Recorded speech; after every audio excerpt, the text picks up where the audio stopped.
What's good, y'all? It's your boy Jalen back at it again for another video. In this video, we're gonna go more so into magic, um, and we're gonna delve into some more metaphysical information when it comes to magic here. And the information, it's really not information; it's more so an opinion, and it's gonna revolve around, um, essentially, are we in a new Aeon? Okay, now why do I say new Aeon? The reason why I say new Aeon is because, of course, when we're thinking about Aeons, all an Aeon is a age, right? Like an Aeon is just a particular age within the great cycle of time, right? So, Hesiod, he talks about the Bronze Age, the Iron Age, the Silver Age, the Golden Age, the Heroic Age, right? You got the Aztecs, they have their five suns. The Hindus have their yugas. So, everyone has an understanding of ages and aeons. And this has more so crossed over into Western, the Western esoteric tradition with, of course, in Thelema, you have the Aeon of Isis, Osiris, and Horus. With orders like the Fraternity Saturni, they talk about the Aquarian age, the age of Aquarius and what that necessarily means. And then you also have it to where, in other circles that are, you know, um, in controversial circles, I'm gonna just say that they have their discussion of aeons, and for them, aeons are, the next aeon is an aeon where, the strong conquers the weak, and you know what groups I'm talking about. Um, Right. So you have the Fraternity Saturni, even like with Typhonianism, you have the Aeon of Set, which they believe will prelude the Aeon of Horus. You'll have this Aeon where there's a lot of chaos going on, and out of that chaos will arise the archetype of Horus. That's what they talk about. You've got the Aeon of Ma'at and some Thelemic thought. So there's a lot of Aeonic thoughts and talk in a lot of Western magical traditions. Wherever you go, if you're in like a real prominent area or school, you're gonna run into it. So are we in a new one? Are we transitioning into a new one? And I believe so. Specifically, I guess I'll start off by revolving this discussion around the Aeon of Horus, since that's probably the most popular. Probably a lot of people are familiar with, Thelema and can sort of understand that thought. Or, if you're not familiar with Thelema, this is sort of kind of um, like if you read some right wing philosophy books, they talk about how it was matriarchal, then it became patriarchal, and yada yada yada. This is sort of similar to that. But the reason why I say we're in a new Aeon, when you look at the Isis, Osiris, and Horus model, is because of what's going on currently, right? So, okay, in the beginning, you had the Aeon of Isis, which was um, the time of the matriarch, the time where a lot of our society and our civilization is surrounded by, it's centered around the mother goddess. It's centered around Venus. You find the Venus figurines everywhere and all that sort of stuff. Like, it's centered around the mother goddess. You have to sacrifice people onto the mother goddess, yada yada yada. Then you transition over to the Aeon of Osiris. And so we're living within nature, and all of a sudden, we start to create innovation that more so combats the illnesses and the weaknesses that nature sort of imposes upon us, right? So, instead of having to walk through, miles of woods, we create roads. Instead of having to, be subject to illnesses. We create medicines and things of that sort. And I'm not saying that, during the Aeon of Isis, we didn't have medicines, because of course, we're smart human beings. We know about herbs, but in the Aeon of Osiris, we're more so thinking about how can we take medicine to its utmost limit? How can we take these things to their maximum? Because of course, the Aeon of Osiris is all about, also the masculine principle, right? And the masculine principle is more so, it's active. So it's it's always about moving, and it's always wanting to go to another plateau. It's always wanting to go somewhere else, right? When we think about masculine and feminine, what does the masculine organ do? It protrudes out. What does the feminine organ do? It protrudes inward, right? So that's what Osiris was all about.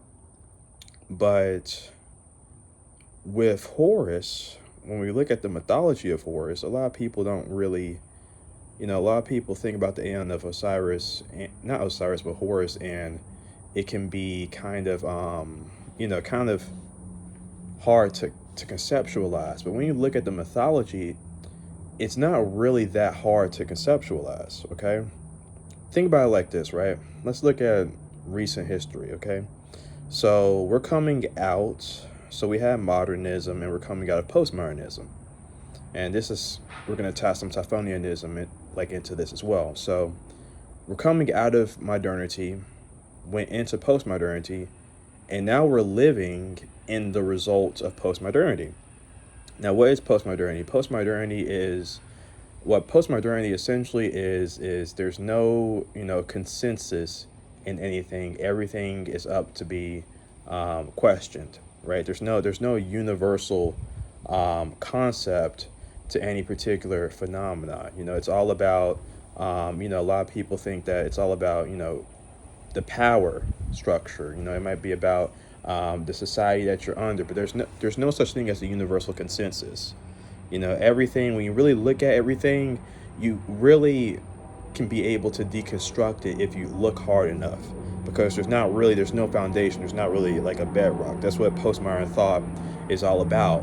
And it uses that idea of there's no such thing as a foundation, there's no such thing as a bedrock, to come up with answers. That's why, most of what we believe to be existentialist thought, excluding Nietzsche and Kierkegaard, started out in this era, right?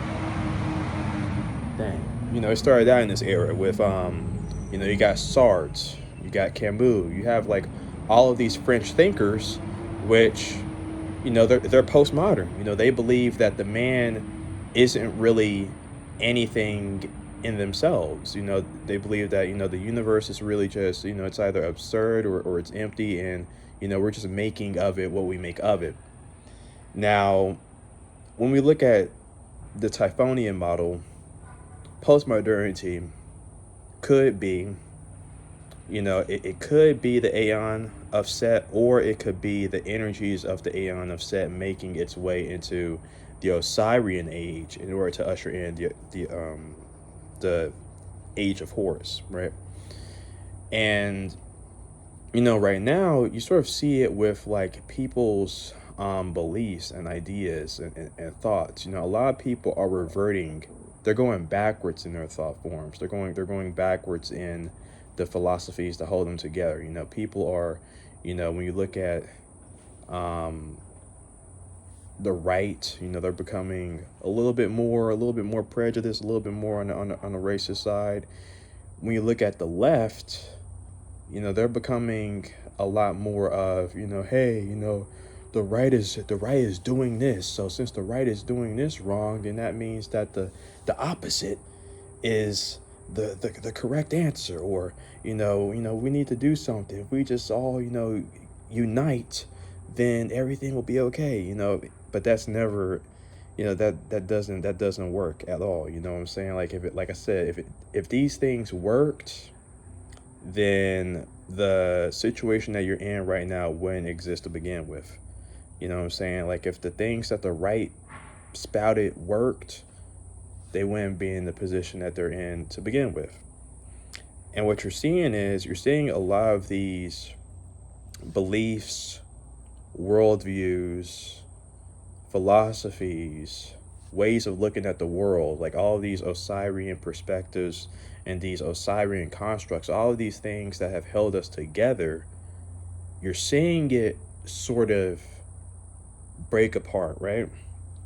And not only are you seeing it break apart, you're seeing what our, taking of the Osirian energy to its maximum has done to other facets of existence, particularly, facets that deal with the, I guess you can say, what's a really good word to use besides Isisian or whatever, like, frick, I forgot Isis's Egyptian name.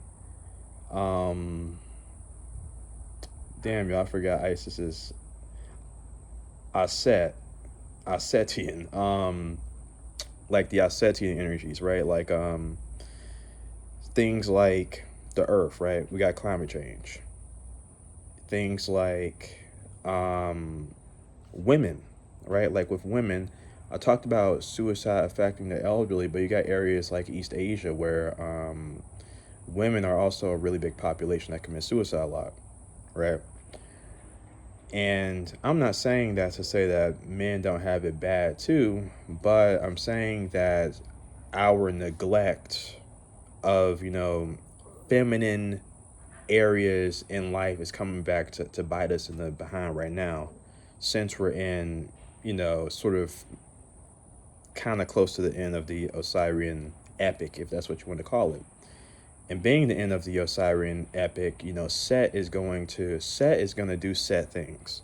Set is going to deconstruct and destructuralize everything around him. And once he's through with that, he's going to expose the stupidity of the attempts that you've made to more so legitimize your reality, right? So that's what the mythology is. The mythology is all about. Okay, Set kills Osiris, and when Set kills Osiris, Isis tries to put all of the pieces back together again. You know, she tries to get this piece, get that piece, but it doesn't work. He remains dead. The only thing that she can do is use what is left of him, use parts of herself as well, use her own essence to create this new god and this new being, which is Horus. Now, what is the story of Horus? Well, Horus, he's constantly contending with Set. What are we doing like right now in the modern era? Within the modern era right now, at least for people that are hip, we have to figure out, okay, so how do we live in a postmodern world where we've unleashed modernism to a degree to where it has sort of afflicted the feminine constructs in the world around us. Like I said, nature, also the mind, right? The mind is closely tied to the moon, which is feminine. And what do we have a lot of right now? Mental illness. So all of these feminine things. So what are we supposed to be doing? How do we fight this? And what Horus, the first move that Horus makes, and it's a terrifying move when you really think about it, it's a move that terrified even Set, is he is fighting Set like he usually does, and at some point he's about to kill Set. He's about to finally do it. But when he does it, Isis stops him. And when Isis stops him, Horus chops Isis' head off. And this frightens Set so much to where he decides to rip out Horus's eyeball out, right? So what does that necessarily mean? That means that, in the mythology, in our minds, we're thinking, okay, Horus, he's fighting on behalf of his parents. He's fighting on behalf of, his kingdom or whatever. But at that moment, we realize that that's not the case. Because, at the quick of a whim, as soon as, his parents try and stop him from doing what needs to be done, he's quick to kill him. So he doesn't have a consideration for his parents when it comes to his movements, his actions, and the thoughts that he believes are right pertaining to what he needs to get done. So what is Horus fighting for? Horus is fighting for himself. Horus is fighting for himself. Horus is, Horus is more so the existential hero who sees the death of his father, lives with his mother now. He lives, within just the raw environment, just the raw Dionysian climate. And yet he doesn't submit himself to the raw Dionysian climate when it's called to make a decision. He's still making decisions on his own. But he's not making decisions on his own in a way to say, hey, I'm making this decision because this person says so, or because this culture says that I need to be doing this, or because I grew up this way, so this is how we always do it. He's making this decision because that's what he feels he needs to be doing, right? And when you reach that point in your life, you realize that you are essentially all you will ever have moving forward. And that trauma is related to, of course, the eye getting pulled out.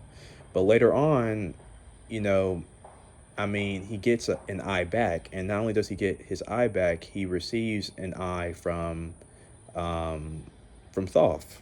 He gets his eyesight back from Thoth, which is, of course, the god of wisdom, the god of knowledge, the god of the hidden, the hermetic thought, whatever you want to call it. That's what Thoth represents. So by having his eyeball removed from like, essentially by having his eyeball removed, that represents him, seeing things and like these old paradigms, whatever. He receives an eyeball from Thoth that allows for him to see things in new ways, in deeper ways, and in more sustaining ways. Okay? And by doing that, by having this new perspective on life, by, making this decision to say, I'm going to perform actions due to my values alone, by saying that, he's finally able to defeat Set. So what does me saying all this stuff, mean about the society that we're under now, and, what this is going to entail for the years to come? What this necessarily is saying is that, the future for mankind is not going to be a new religion. It's not going to be some new school or some new philosophy or some new savior movement or whatever. And it's not going to be necessarily a save the earth type of movement either with ISIS. It's going to be a movement of Horus. It's going to be a movement of the individual. It's going to be a movement of what does the human value when it relates to it being a human. And that question is going to create many different answers. Some people are going to say in order for the human to reach the next stage, in order for the human to become better than itself, it has to amalgamate itself with things, that can enhance it. Like, that's the transhumanist stuff. You might have like the meta-humanists that say, humans have to become more than human. And, that doesn't mean that we have to be transhumanist. There might be other avenues out there. So that's what the meta-humanist would say. But all of these are, and then not only do you have, I'm gonna just say this, not only do you have the meta-humanists and the transhumanists, but you have the misanthropes and the anti-natalist mugs that say, you know, humans need to just get the frick off the planet to begin with. Humans need to just go. And the reason why this isn't necessarily ISIS speaking and this is Horus speaking is because, we're still animals. So, we're still doing things for the ecosystem. So when you clean out like 7 billion people off the ecosystem, sure, there's going to be some positive benefits, of course. But what else is going to happen? What else will happen when, 7 to 10 billion people are just gone off the planet like that? You know what I'm saying? So that's Horus talking. All of these people are Horus talking, right? And y'all can sort of see what's going to happen with, all of these different answers. Horus is a god of war.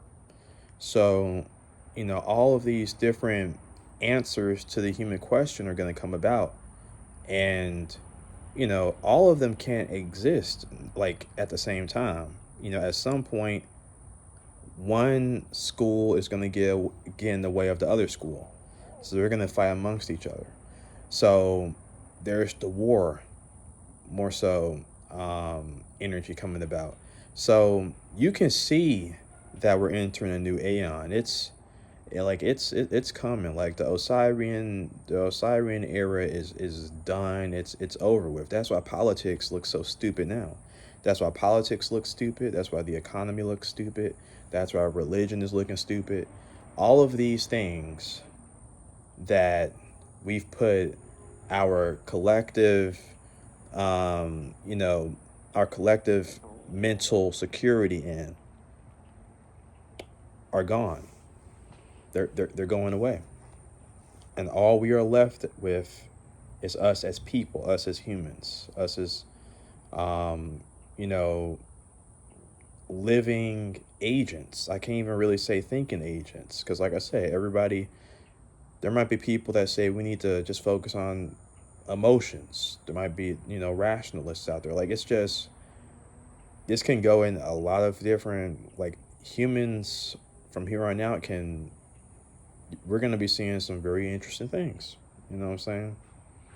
But, anyways, it's been a while since I've made a video, so I just wanted to pop one out there. But it's your boy Jalen, signing out. Peace.